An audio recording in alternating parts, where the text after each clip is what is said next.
Colleagues, good afternoon. This is the last session for today. It's Petra from Potchefstroom. Before we start, I just want to make everybody aware. Please follow us on Facebook. Facebook is open on the screen.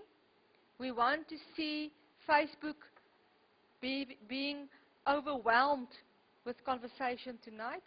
We will also upload photographs of today on Facebook. And then you can see the address here for you, the Twitter address. That you can send us some tweets also on Twitter about your feedback of the whiteboard sessions and your experiences so far. Thank you. We will now move over to the final module for today.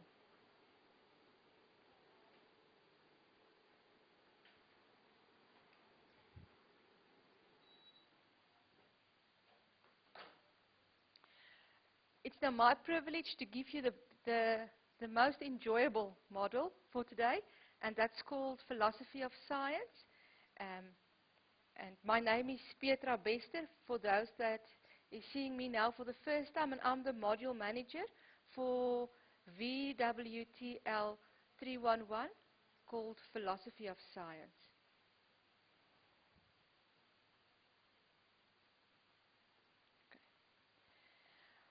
Today, in this session, we will look at nursing as a science. As you can see on the board, this module has four units. Sorry, we have 4 units.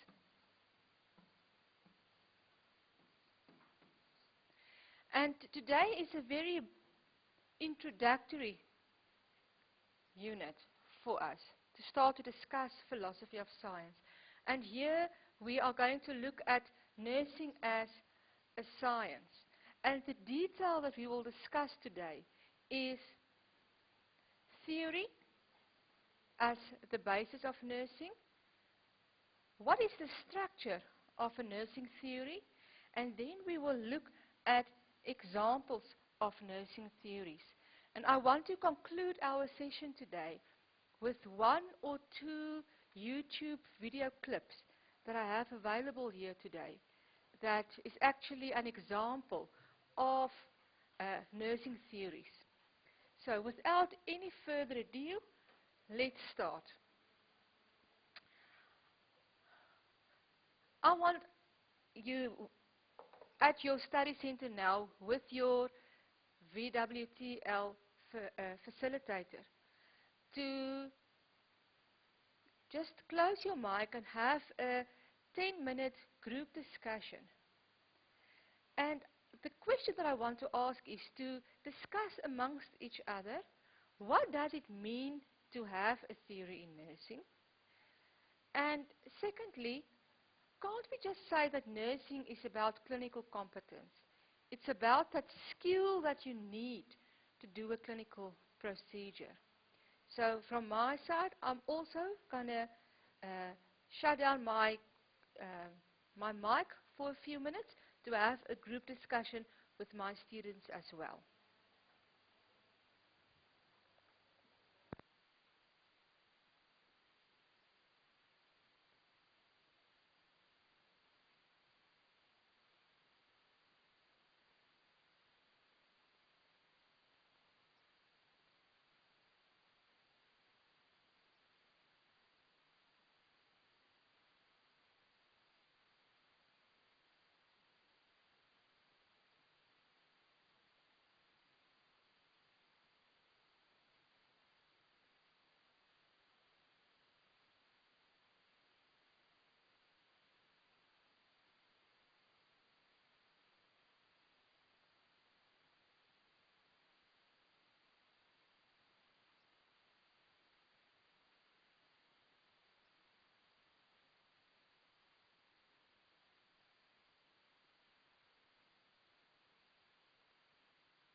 the mic, I can talk. They're actually hearing me now. I'm closing it.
Colleagues, we are now ready to continue. If you are finished in your group discussion, I would like to ask um, if there's a person in Bishu that would like to give us a short bit of feedback about what does it mean to have a theory in nursing. Let's hear. Bishu, are you there?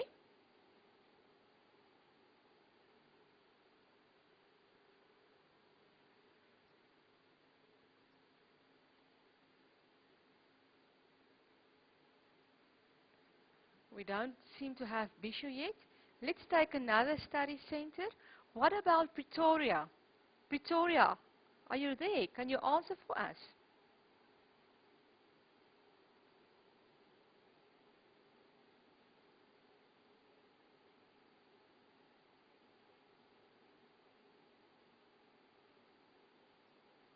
Perhaps Pretoria is also still busy with their group discussion. Okay. Any other study center? Hello, it's Pretoria here. Ah, hello Pretoria. Speak with us. They are very eager to answer. I'm listening.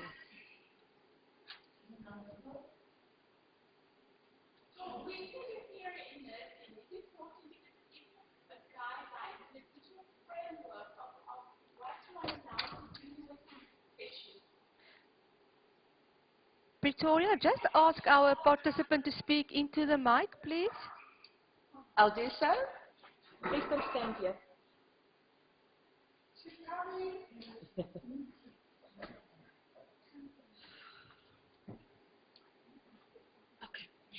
We said a theory in nursing is very important.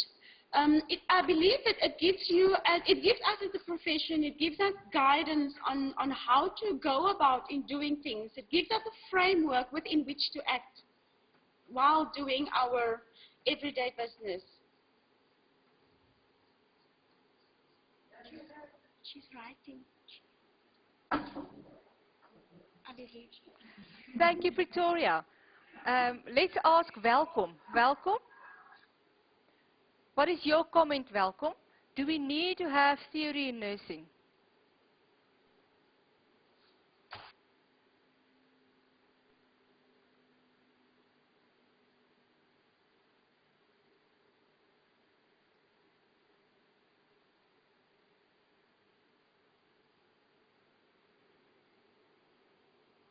Any other study center?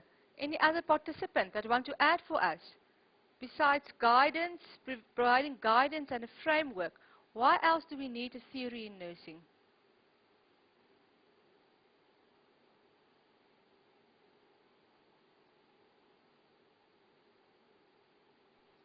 Doctors, welcome here. We're going to answer the question. Thank you, Welkom. We are listening. Yeah, I think it's necessary, madam, to have a theory in nursing because it guides us on what is expected of us, Okay. Okay. Thank you. Welkom.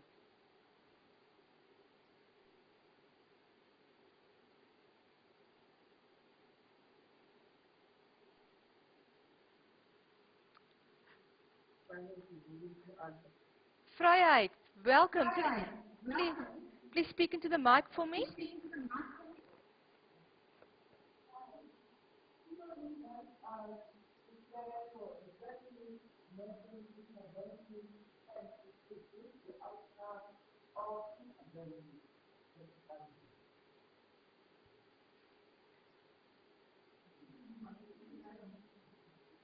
Vrijheid, just repeat for us.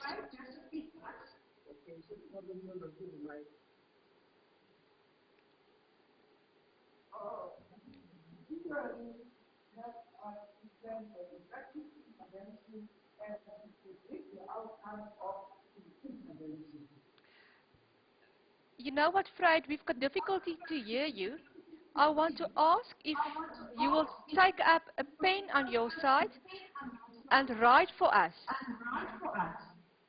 on the screen. I'm here to myself now.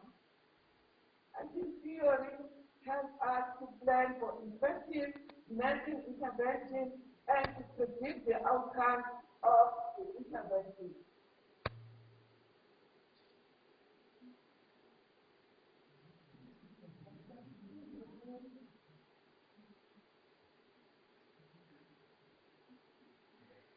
Vrijheid, please write for us on the screen.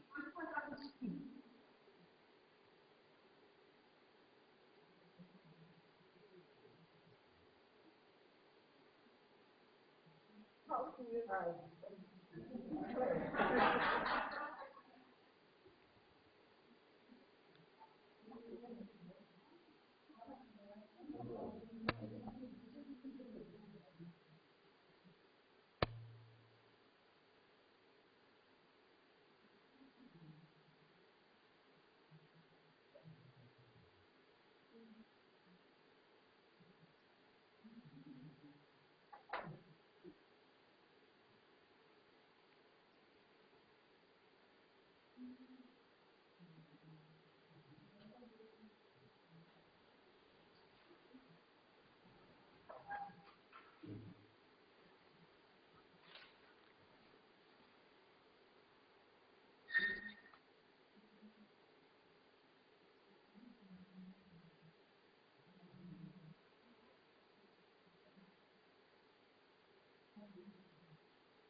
Theory helps you to plan for nursing interventions.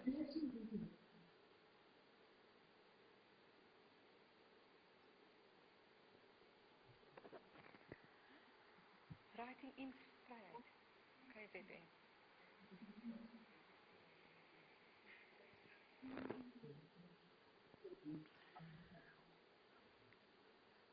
Thank you, Vrijheid. That is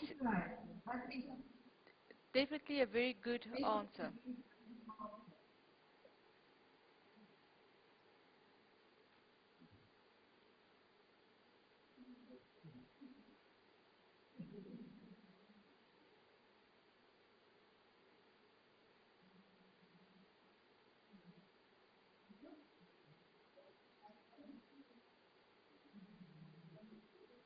Okay.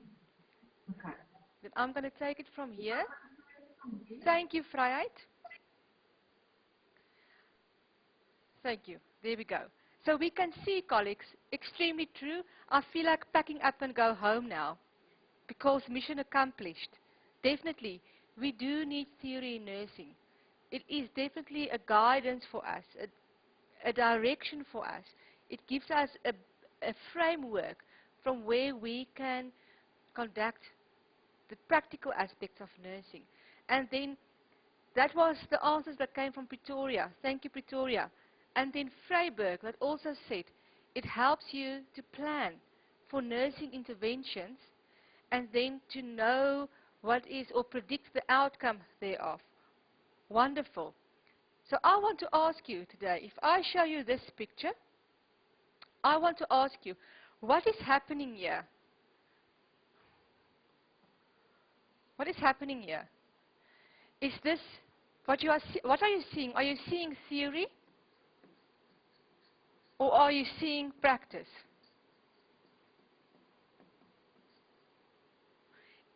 If we now think back of the discussion that we just had, we can almost say that you need absolutely both of theory and practice for this intervention to be an efficient intervention. You need the scientific skills of the medical practitioner, you need the scientific theory of the trauma nurse. This pilot needs to know how to operate the helicopter, but this pilot needs the scientific knowledge and the theory of the environment to airlift a passenger. Now, when we use the word theory,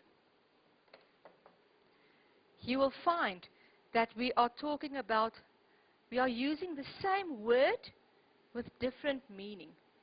And when I compiled this PowerPoint presentation, the best example of the word theory to me was to show you a picture of Albert Einstein. Albert Einstein, who's known as one of the most intelligent people that ever lived, was the father for the theory of relativity. Now, I don't want today to spend time to explain to you what was Albert Einstein's theory of relativity. But what I want to explain today is that when we use the word theory, it has two meanings. In general, when we talk about theory, you as a student will interpret it as the work that you must learn, the exam that you must write, the textbook that you must read in order to gain more knowledge. Let me ask my students here if they agree with that. Do you agree with me?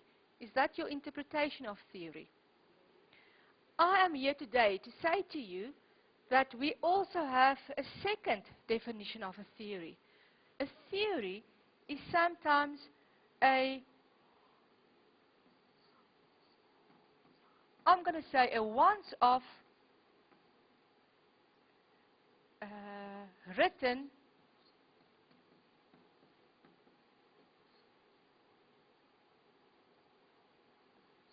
let's say document.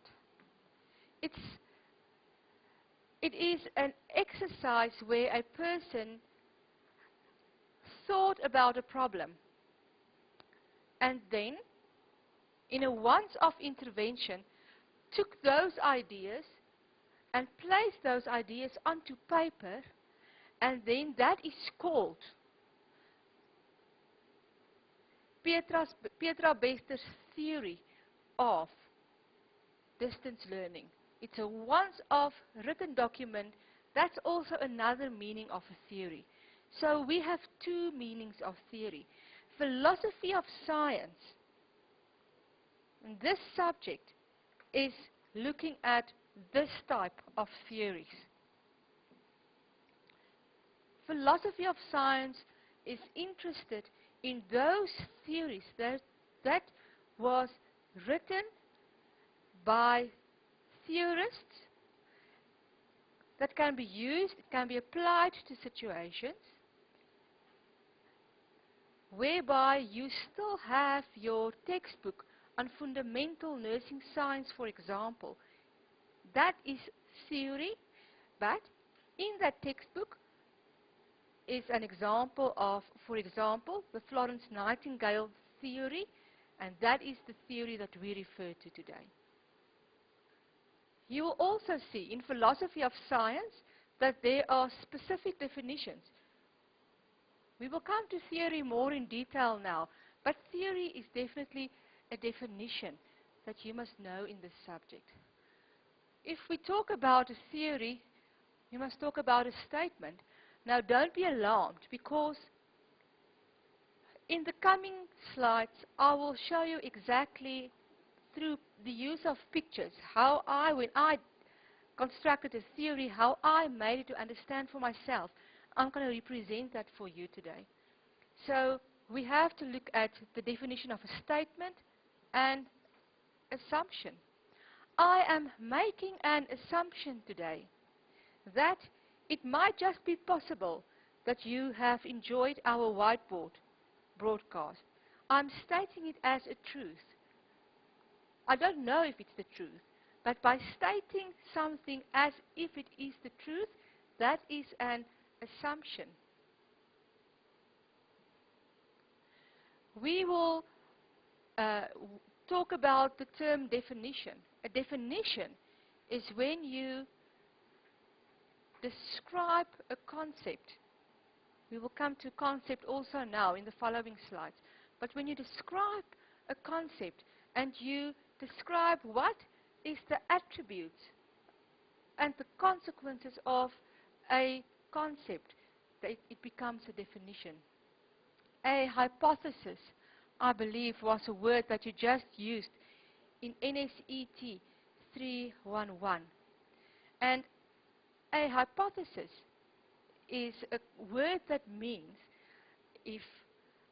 now you kindly have to excuse me, but I have a classic example that works with undergraduate nursing students always, and I'm going to share it with you now. I am making this hypothesis. If you are eating 3 Big Mac, McDonald's burgers every day for 60 days,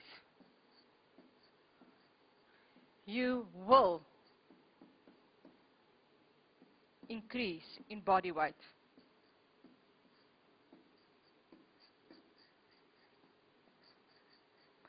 In other words, an hypothesis is where you are making a statement that gives direction. You are saying that one variable will have an impact or an effect on the next variable. And the moment when you say that, it is an hypothesis. You also had now the opportunity to talk about the words of paradigm and philosophy of life. I won't go into those in detail now. I think it was covered in NSET just before me. And then the word conceptual framework. A conceptual framework. When you dare enough to say, I've read so much about something, I'm going to start to put these ideas into a picture on paper. We are starting to talk about a conceptual framework, starting to put ideas together. So, just to bring it back, the use of the term theory in philosophy of science is a reference to once-off documented exercise where a person went, saw a gap somewhere and wrote how is this a problem and what concepts can be placed together to find a solution. And that is a once-off documented event. That differs from the use of theory in general when we talk about you must have a background of, for example, anatomy and physiology theory in order to go and write an exam. So, if you look at those two pictures on the screen in front of you, I want to ask you then, is this theory? Is the studying of the content of books theory? No, not necessarily. Theory can be written in that books, but in philosophy of science, theory refers to more than just reading through a book. I then want to ask you, is working on a computer, you are reading a PDF article on the computer, is that theory? Well, again, philosophy of science, we make a differentiation between the theory that you read in textbooks or on a computer against activity to develop a new theory. So, theory is best explained as an exercise similar than building constructions, a construction site. That's why you will find in academic language, we will refer to, you are constructing a new theory. A practical example, when Florence Nightingale started to see patterns of behavior after intervention by nurses, she started to write that down on paper. As she saw these patterns and she saw links in that patterns, she started to construct her theory. Now, if we say theory is the construction site, let's see how does it work. Well, of course, any construction site needs bricks. If you want to build, you need bricks. A brick is therefore the basic element in a building construction. And in this sense, a brick is a concept. A concept. A concept is a identified phenomenon that you use. I used this example to say, my concept for this session is the word environment. I'm using the word environment. Secondly, my second brick is also, in this case, a concept. I use the concept of fresh water. And thirdly, I use the concept of healing ability. These three concepts are three separate words. If you ignore this part of the whiteboard and you only look at these concepts, then we cannot necessarily understand why you have an environment word, a fresh water word, and a healing ability word next to each other. The same applies to a building construction. If you pass a building construction and you see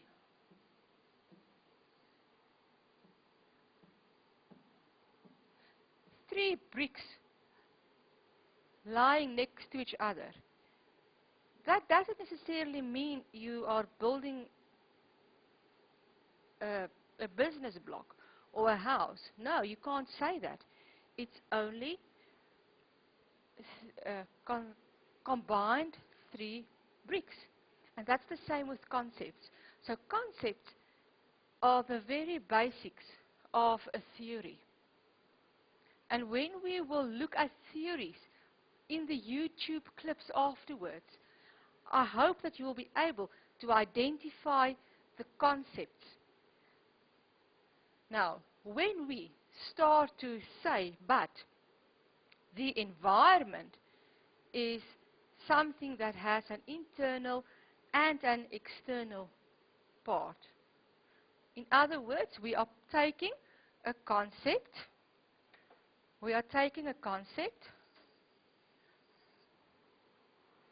And we are placing this concept in a relation there, in a sentence. We are starting to make a statement. So can you see how the word environment is now taken over into a statement, into a sentence? The same with fresh water. Fresh water hydrates. It's coming into a sentence, and this is a statement.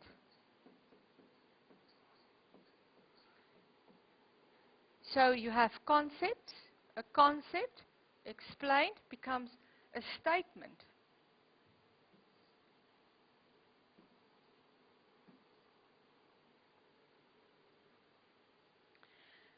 You have your healing ability as a concept. Now it's moving over into a statement. Now, here comes the big part of understanding theory and theory construction.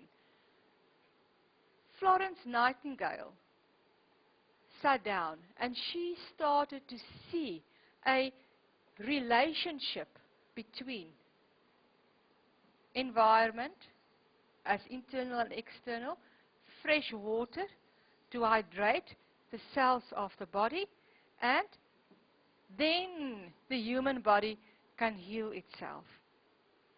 So this is a very short and quick explanation of the process of a theory.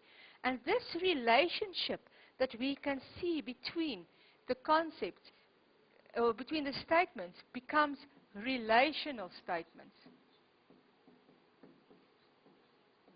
Relational statements. Let's quickly recapture for you.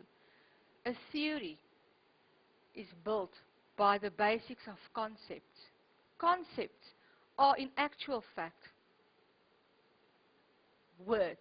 It can be more than words, but it's a phenomenon.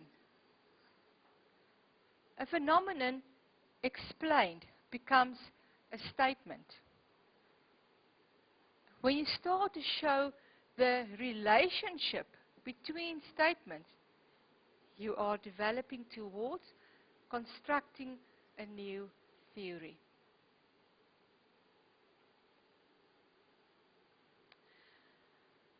If we look at the definitions and the functions then of a theory, then I've used the definition of Pinnell and Meneses for this slide presentation, but I still want to confirm to you that you do have the work of Malays and Chin in your study guide. And that work, although it's old, it is groundbreaking work. It will predominantly stay the same. So according to Pinnell and Meneses, the definition of a theory that we have seen now is the systematic set of interrelated concepts. Suddenly, your bricks became in a relation with other bricks. And that relation between those bricks, sorry, I know it's a poor attempt for a picture, but that relation in those concepts enables you to suddenly be able to describe something. Let's apply this as I'm explaining. We can use the theory of Florence Nightingale. Those of you that is not completely familiar with the theory of Florence Nightingale, very basically she explained that the human body already has the ability to heal. The role of the nurse is to make the environment in such a homeostatic area so that it is an optimal opportunity for the body to heal. Are you with me? And that is a theory of Florence Nightingale. So let's apply the functions of a theory to the theory of Florence Nightingale. This very short description that I gave you now of Florence Nightingale's theory enables us, if we read through her theory, then we will be able to describe what we see in practice. We will be able to describe what is fresh water. We will be able to describe what is the body's ability to heal itself. But now, if we continue with Florence Nightingale's definition, we now suddenly can see, but we can start to explain. We can say, okay, I understand now why there is a decrease of infections. Because we have fresh water, because we are giving people the ability to wash their hands and have drink more water and hydrate themselves, the body can heal itself. Because we know that cause and effect now, we can start to predict. We can now move into a unit and we can say, if we open the windows for fresh air, if we provide fresh water, if we get our colleagues to have a hand washing culture, and if we hydrate our patients sufficiently, we can predict that we will have a decrease in infection. And because we can start to predict, we can start to control. Now, this is so beautiful if we think now of Vryheid's definition, that theory helps you to plan for an intervention. It helps you to plan for an intervention. This is here. And now you can predict the outcome. And that is, in summary, what is a theory as well as the functions of a theory.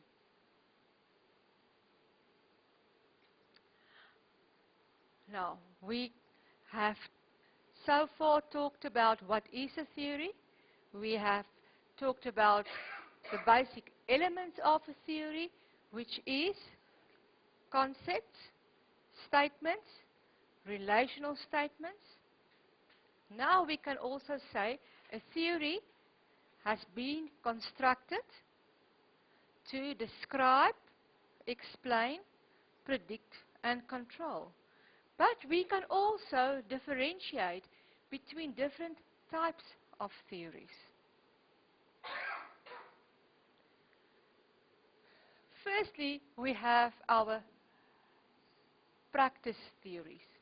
Practice theories are theories that are geared towards bringing solution to practice.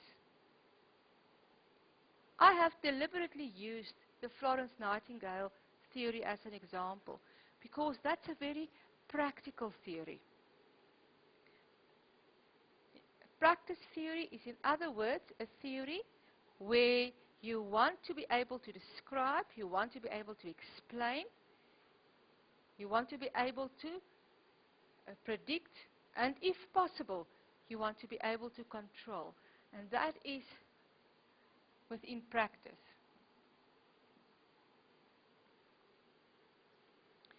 Now we are moving towards our second level of theory. And as you will see now, as we go to the next level each time,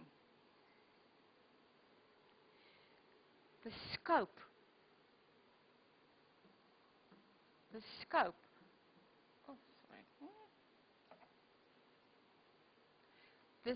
of the theory will start to change.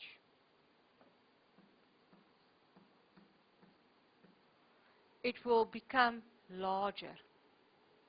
And I'm going to explain to you what that means. Our practice theory is there to be able to have an impact in practice. But let's take the word care. Let's take the word care. Let's take the word love. Or let's take the word heal. If these are concepts that you want to have in a theory, it can become quite difficult to say.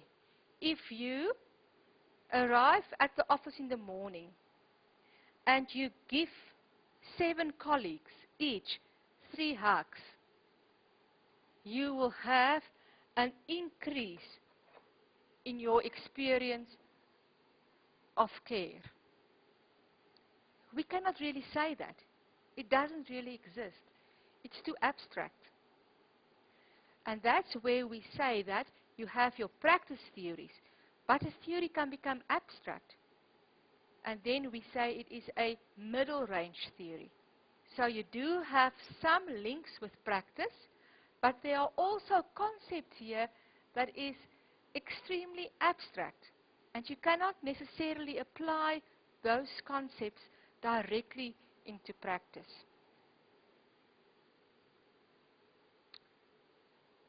The third level of or type of theories are our grand theories. I'm going to give you a list of predominantly middle range and grand theories afterwards.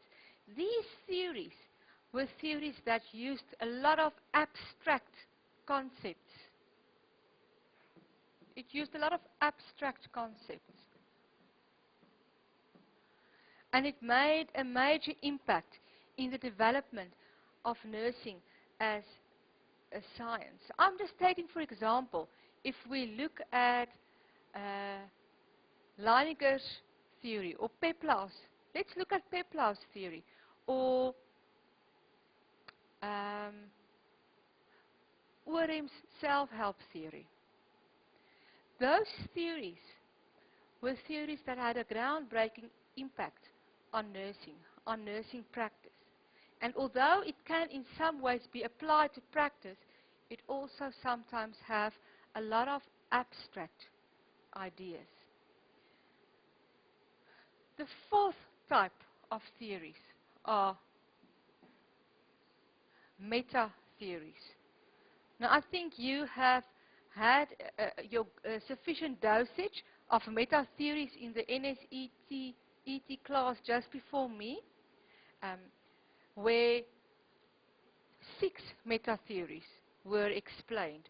And meta-theories are part of paradigms, of dogma, of thinking patterns, and meta-theories in philosophy of science refers to thinking and writing theory about how to write a theory.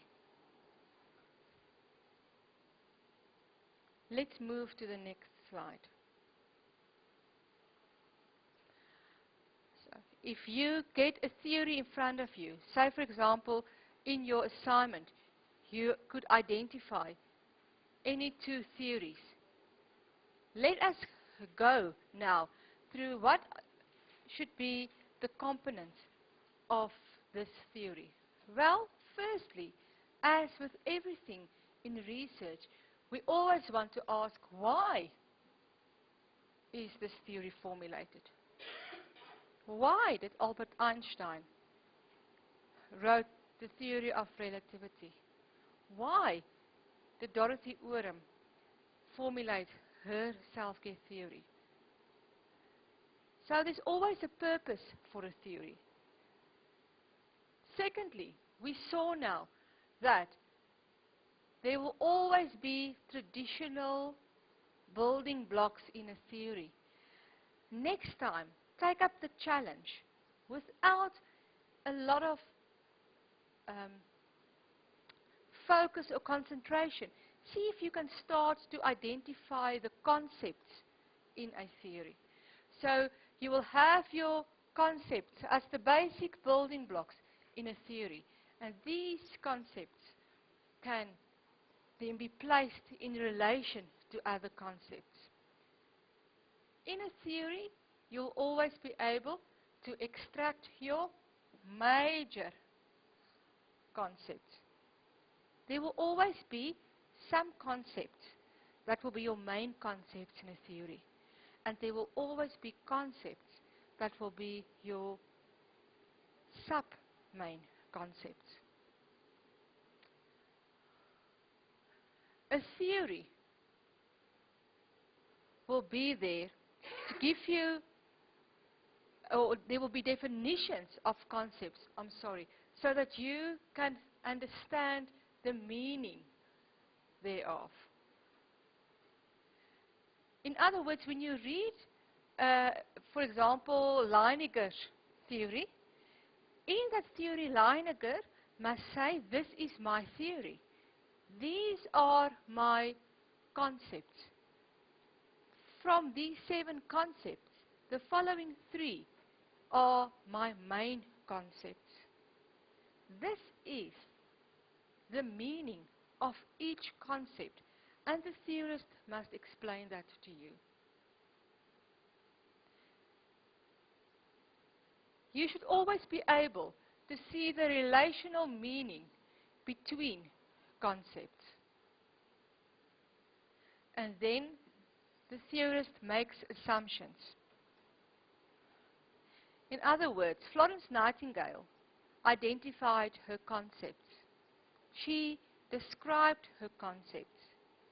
And then she placed those concepts in a relationship with each other. But we don't know if that's the truth. We don't know. You first have to go and test if that is really the truth. That's why we say theories are assumptions. The moment when we say, okay, we are going to take the Florence Nightingale theory and her assumptions that we made, and we're going to take 3 level 2 public hospitals in 3 different provinces, and we're going to do an intervention research project where we will have no impact and then intervene with the Florence Nightingale concepts, and we will measure the healing tempo of patients so that we can test the Florence Nightingale theory. Then we can say, yes, we agree with the assumptions made by Florence Nightingale.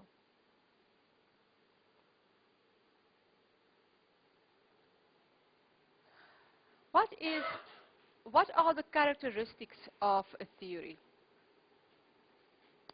Firstly, a theory should be written out in a very systematic logic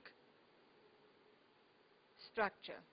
You should be able to read through any nursing theory and never feel like you are completely lost. You should be able, like a building plan, to see, firstly, the theorists say what is the purpose of this theory. Secondly, I am able to identify the concepts in this theory. Some of the concepts are more important. Some of the concepts are less important.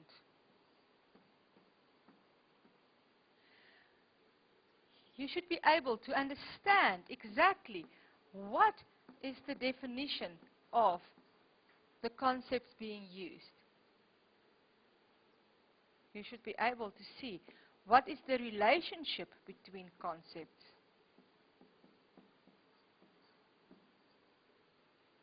You should be able to see, yes, this theory, I can see that this theory predominantly will work very well to have an impact on practice, and this theory is, in other words, a practice theory, and with this theory I can describe and explain.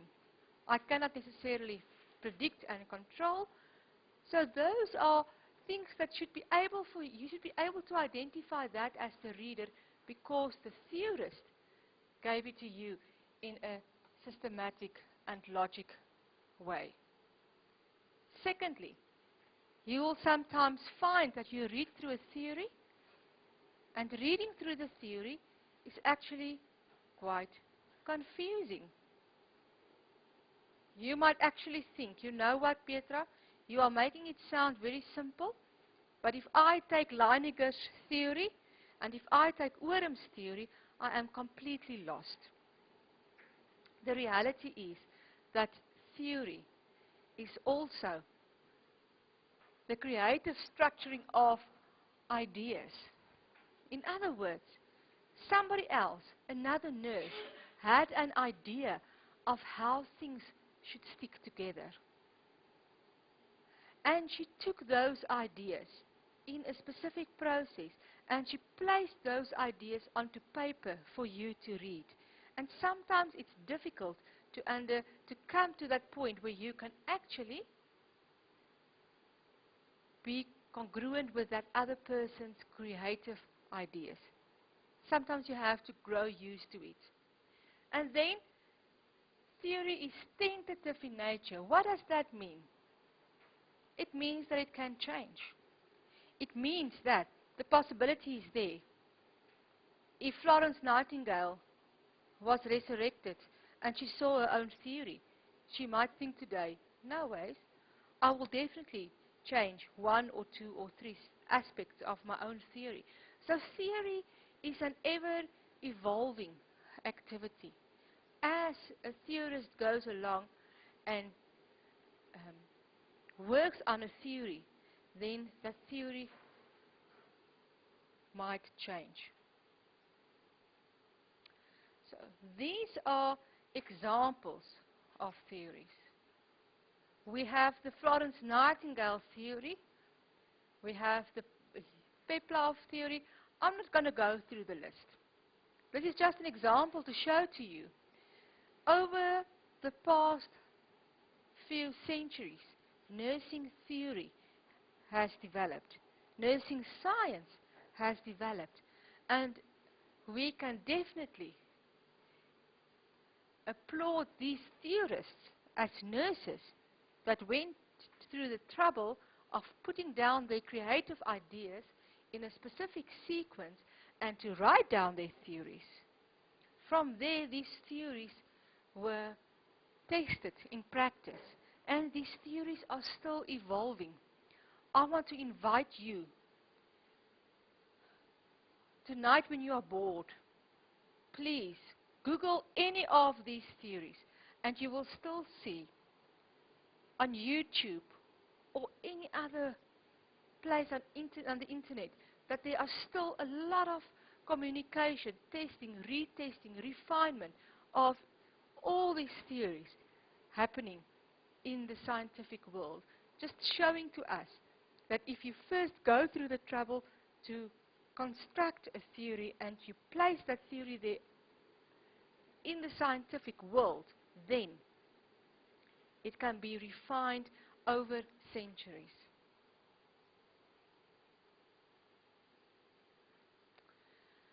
So what I would like to do is, we are now almost concluded with this presentation, and it has been a long day. Some of you have been sitting in class from 8:30 this morning and need to travel back to your houses.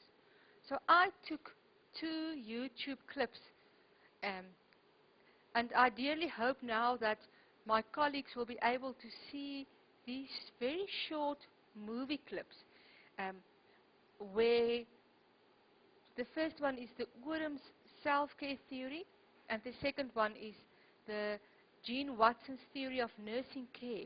Was acted and it was captured on YouTube, but I thought it's a very creative way to show to you how a theory, an idea that a nurse had, written on paper in a scientific, logical manner, can actually be applied to practice. So let's see if YouTube is with us.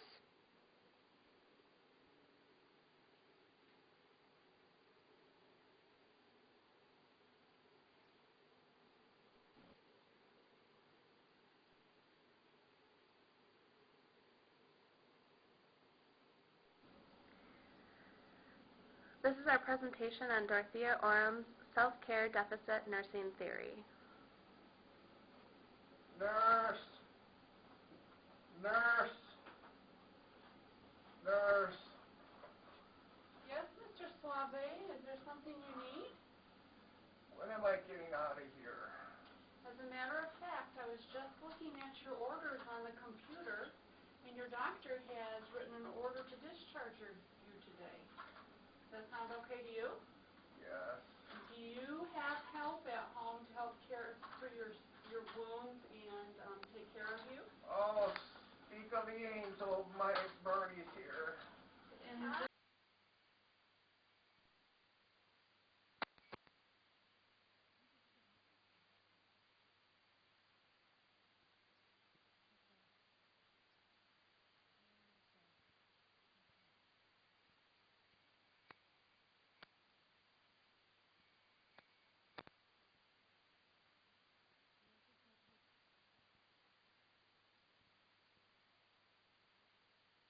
Hey, Bernie. oh, honey.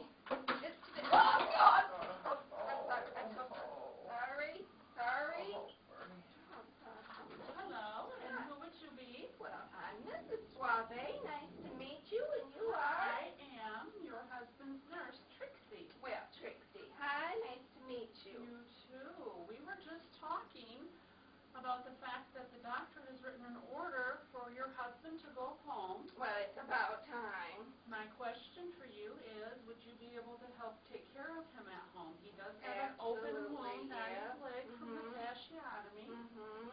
which will require sterile dressing changes at Oh, home. good God, my Are you closet okay? busted open again. Go on. I've got hand There's sanitizer. some right here on the wall. I'm all right. It'll be so clean, yes. Clean. I'll wash my hands first. Go But on. it's dripping on the floor. Well, Okay. It'll be all right. We'll clean that up when we get home. Right, honey? So, Right. Mm-hmm. if you're familiar with his injuries, I just wanted to make sure that you know he still has the fracture in his neck that they could not operate on. Right. They did fix his arm, but it's still Well, in the thank healing process. Mhm. And his leg with a fasciotomy is still open and draining. Oh, And I found it. Honey, I found it. Wait, just wait. You will not look. It was out in the barn, but I Oh. found it. What is this? This is the bag balm. I'm going to put it right on all those No. wounds. It'll clean up everything. It just fixes everything. We don't believe in all that No. medical Bag stuff. balm. That's all you Well, need. actually, this is an open wound, and Antiseptic right on it. Antiseptic. the doctor wants sterile dressing changes twice a day, every day, for the next month. Sanitizer. You'll be fine. Be fine. Well, you don't want him to get a horrible infection because he may lose his leg if it gets to that point. He's not losing no leg. So, No leg, honey. this is a lot of work at home, and I do need to make sure, according to Dorothea Orum's nursing theory, when patients do have self-care deficit, it is my obligation We are not to make deaf. sure. Not deaf at all. No, we no, no, are I didn't fine. think you What did you say, honey? She's just talking.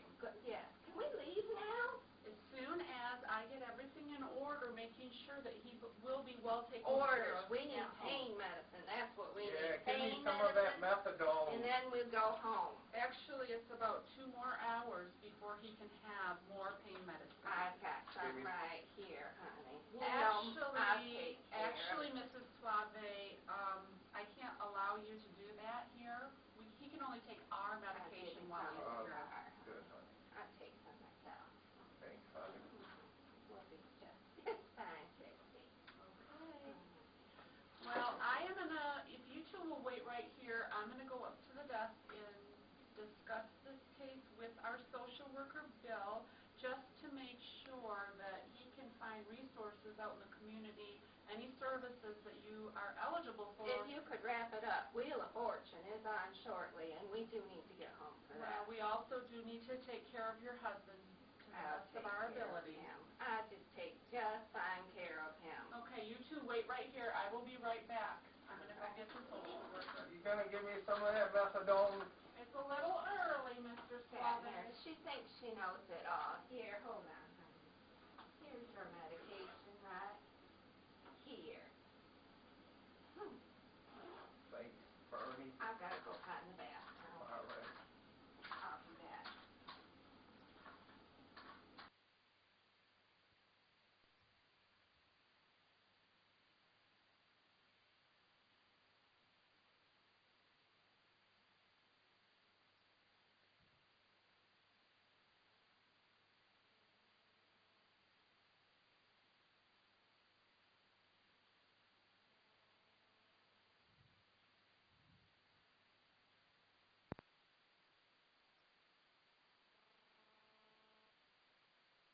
See now from the Orum's self-care. Well, okay.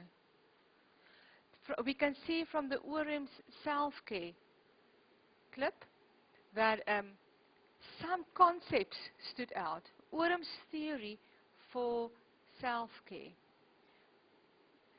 I quickly want to ask, you can answer that in your groups there, but what concept or what concepts could you identify in this video clip? Were there concepts that stood out for you?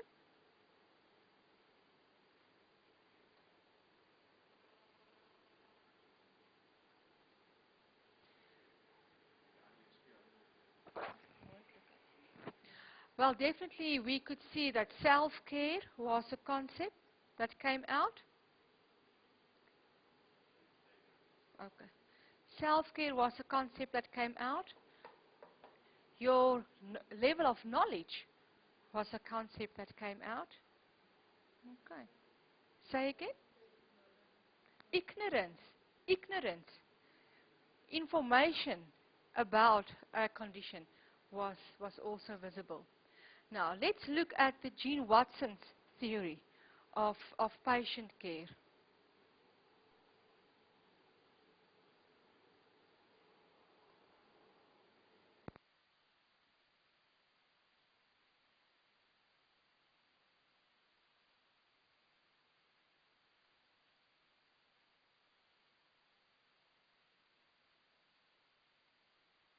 Did you see my assignment today? This is awful.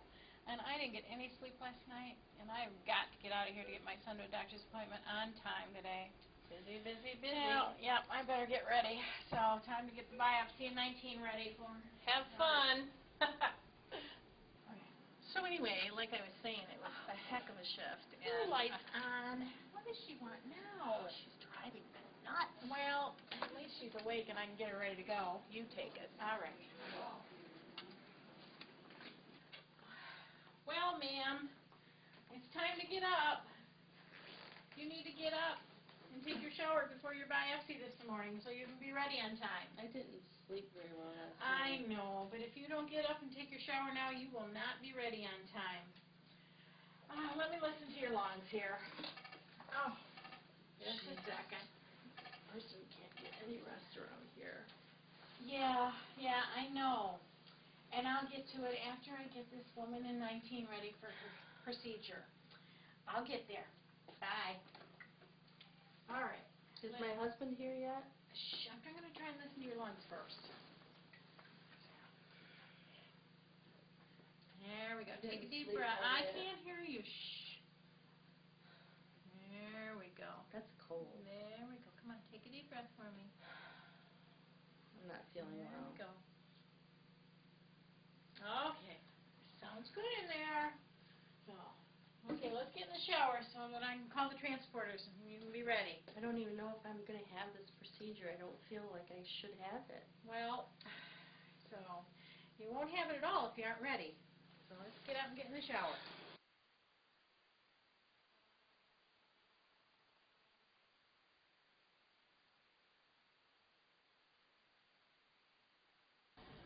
Carrie, I don't know what to do with the woman in 19. So she's refusing her biopsy. She's so young. She's got so much to live for, and she just won't even talk to me. I don't know what's wrong. Maybe she's scared. Why don't I go talk to her for you? Why don't you work on something else for a while, and I'll go talk to her and see what I can find out. Okay, I guess I'll go take a break. I could really use one. I didn't sleep at all last night. Okay. I forgot to tell you her husband and son are coming before her biopsy today. Okay. So, oh, her light's going off. I really should get it. Go ahead and go to break. I'll go talk to him and see if I can find out what's going on. Okay, I will. Thanks.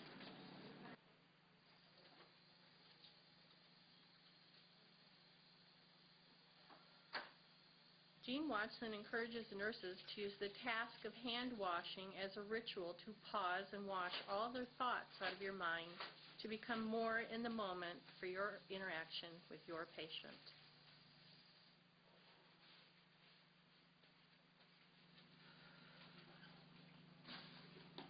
Hello, my name is Carrie Taz. I'm one of the nurses working today. How are you doing? I didn't sleep very well at all last night. Oh, no. Oh, I'm sorry. What would you like me to call you? Mariana, thanks for asking. No one has yet. So why aren't you sleeping? Carrie, I'm so nervous about this procedure. I don't think I can do it. What's going on? My mother had a biopsy just like this before she died. And I've got too much to live for. I've got 2 little kids at home. I don't know. I'm just so nervous about the whole thing that I just can't even think straight. I just need my husband here, and I need people who care. Okay, well, I understand that they're coming in soon, right? Yeah. Okay, well, we'll keep an eye out for them. Okay. Thanks for taking the time to sit down with me. It makes a difference. It really does. Okay, we'll see. Let's see if we can figure out this puzzle. Thanks, Carrie. Thanks a lot. All right, let's see what we can figure out.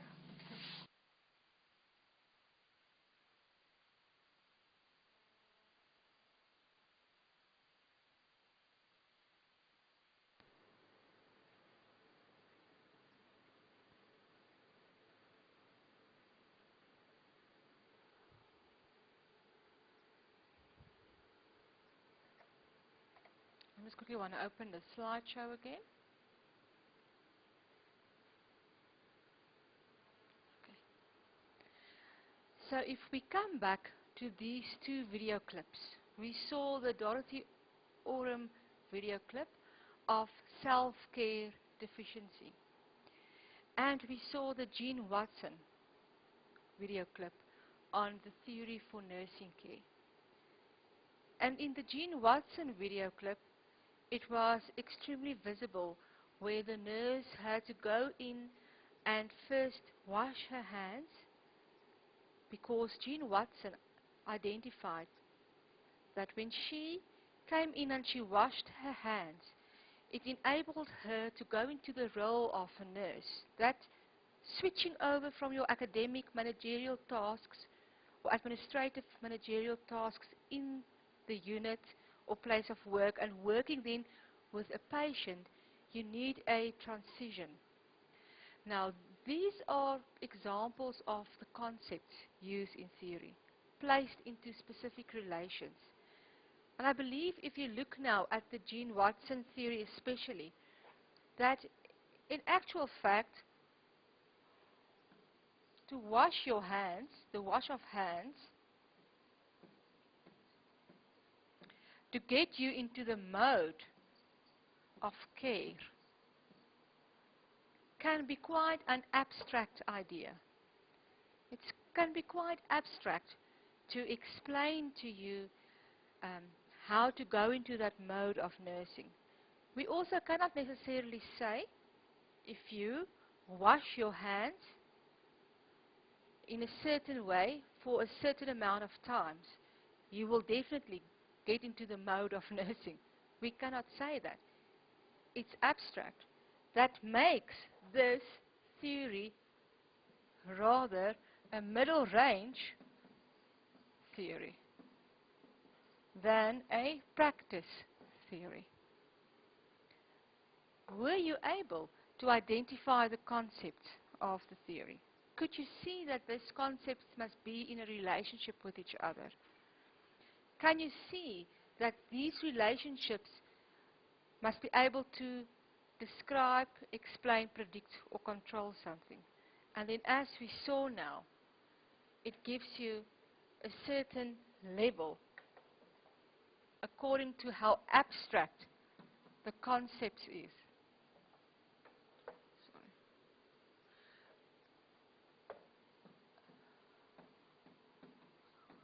The level of abstract thought indicates, amongst other things, the scope of whether this will be a practice theory, a middle range theory, a grand theory, or a meta theory.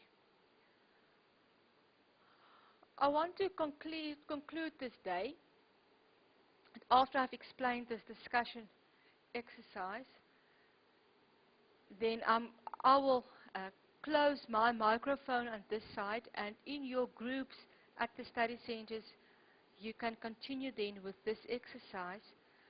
But I want to ask you, to challenge you to, with your current level of knowledge, see if you can